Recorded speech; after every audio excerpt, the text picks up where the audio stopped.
Hoffman with Welcome Home Mortgage. This is your Mortgage Insider for Saturday, March 15th. A couple items to share with you today. We're going to announce the winners of the raffle over at the Bonefish Grill, and we're going to talk about some closing tips. So first, let's get to the winners, and they are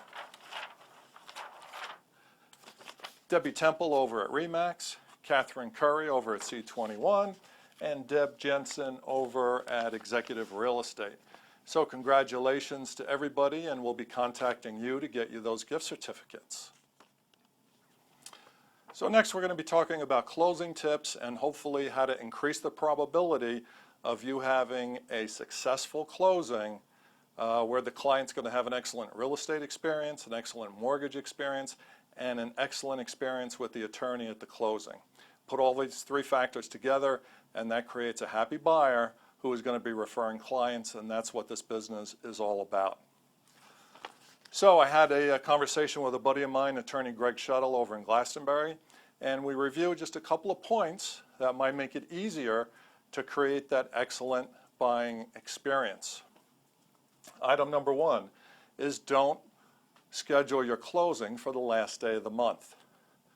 From a probability standpoint, you're closing on the busiest day, you're competing with other closings, it's a log jam. There's really no monetary value to close at the end of the month. There's interest credits and other things that can happen to save the borrower money. So schedule at the beginning, schedule in the middle, schedule when attorneys have no other closing scheduled that day. They can give all the time possible to your closing and to your buyer or your seller and make the experience a good one. Item number two is don't close before 11 a.m. Once again, you're increasing the probability of a potential delay at the closing. Nobody wants to be sitting in the lobby. Nobody wants to close at 9 a.m. to find out the wire doesn't go out at 11 a.m. So the later in the day you close, you increase the odds of a smoother, successful closing for your buyer. Item number three is don't show up at the closing with an issue that was discovered during the walkthrough.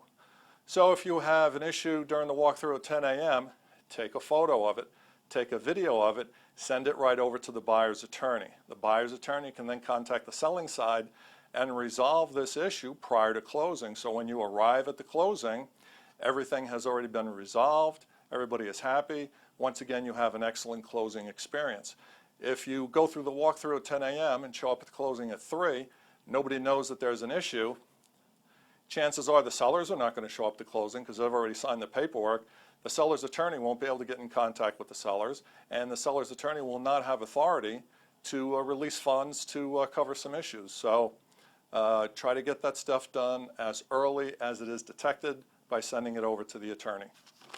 So a couple of closing tips. Thank you for watching today's Mortgage Insider, and we'll see you next week.